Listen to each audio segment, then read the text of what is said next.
Thank you, Mackenzie Becker, Missouri delegation, and I yield I would like to yield my right to extend the remaining time to my summation. That is your right. In 1994, a 14-year-old girl headed over to her neighbor's home to babysit for their children. She briefly left the house when the family's small dog slipped out of the door.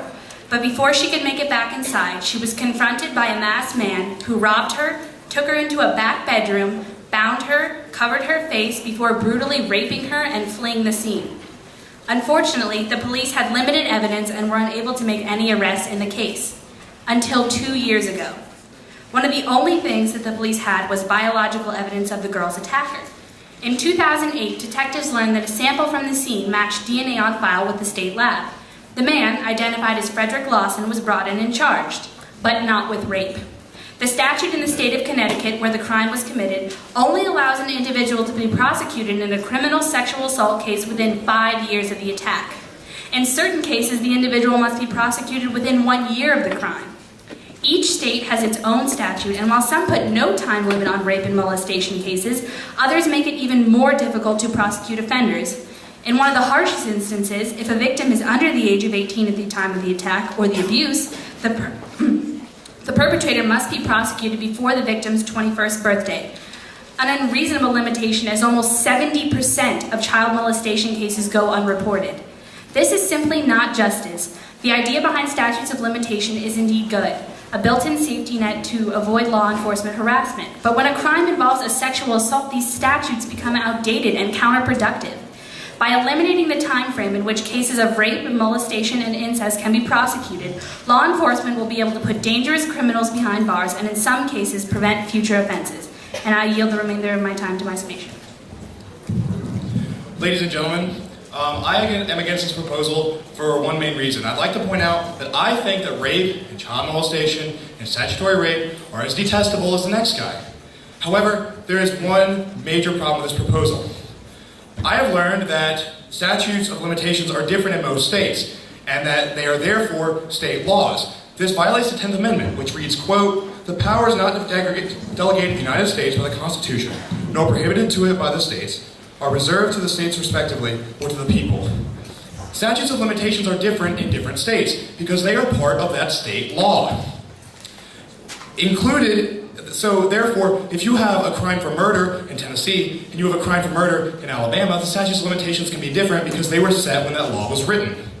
This is in violation of the 10th Amendment greatly. Only states can change state laws, and therefore the statutes of limitations which are attached to those laws.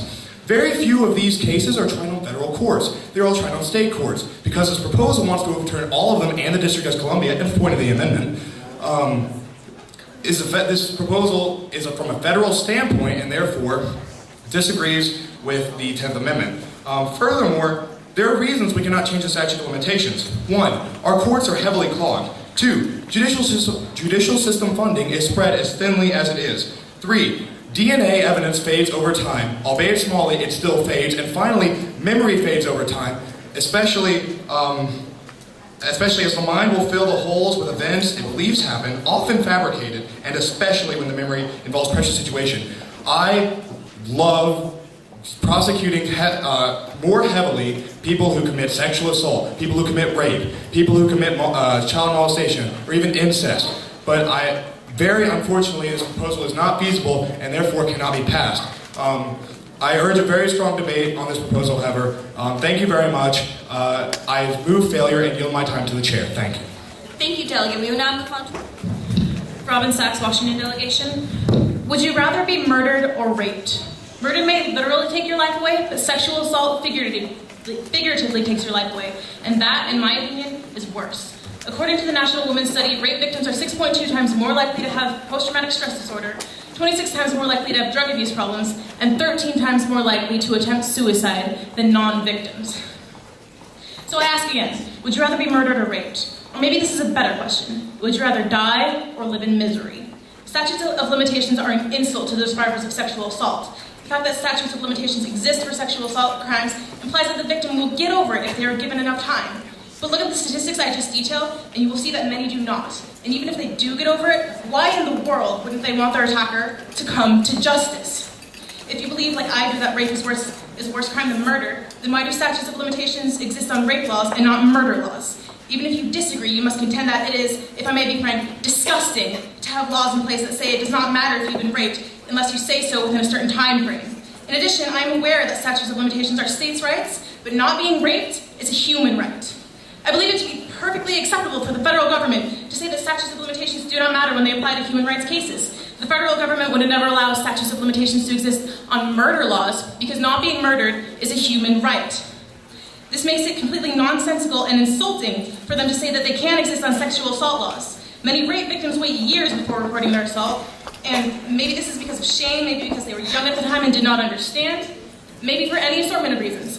But by the time the victims are willing to admit that they're victims, 44 states do not see them as victims under the eyes of the law. 44 states do not think they are worthy of seeing justice. It is heartless to say that these victims should not have the right to see their attacker jailed just because time has passed since the attack. Thank you. I yield the remainder of my time to the chair. Now from the great state of Florida, I reserve my right to yield the remainder of my time to Delegate Steiner from Florida. That is your right. Thank you. Now, I agree that the statute of limitations of 5 years may be a little bit too short, but let me ask you this. Can you remember what you did 5 years ago today? The point is that recollection is very difficult to recall things that have happened over a long period of time. I can understand reforming statute of limitation laws, but getting rid of them could means I could go up and say, oh yeah, 40 years ago someone molested me. How is somebody going to be able to clearly recall what happened 40 years ago? And that would lead to frivolous lawsuits that are going to clog up the justice system and prevent real victims from getting justice. Now, I've said about DNA evidence can last for 5 years. I'm pretty sure one of the first things that the police are going to check in a sexual assault case is for DNA evidence, since that's usually pretty good in convincing a jury. The idea that they're just going to forget and then 5 years later decide, oh yeah, maybe you ought to check for DNA, don't really see that. And I yield the remainder of my time to Steiner from Florida. Thank you so much, Sir Chair and Delegate Hanchett. I'm Delegate Steiner from the great state of Florida. Ladies and gentlemen, if I agree that this is a great atrocity that is being committed to this person. However, I encourage this person to maybe appeal to a federal court. That's the way our forefathers set up the system, so that if they feel like they were wrongly and that they were just proven injustice, they can go to a higher court. And forgive me if I'm wrong, but the higher federal courts do not have any statutes of limitations based on time for this kind of thing.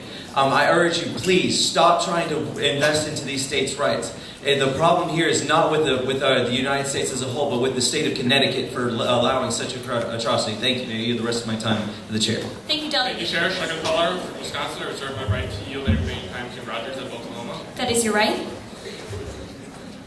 While the physical pain may fade, the emotional pain of rape, incest, and molestation does not. You don't forget the day you were raped. Victims suffer for a lifetime, and offenders of these terrible crimes should not be able to escape punishment. Just because their DNA is not currently in the system does not mean that it won't be later in life. If the sexual acts result in a pregnancy or STD, the pain and damage is even farther reaching. The victim must choose between terminating the pregnancy or raising a reminder of the crime. The pain and suffering of the victim lasts for longer than the perpetrator currently needs to fear the law. We need to end the statute of limitation now, before another rapist gets away with his or her crime.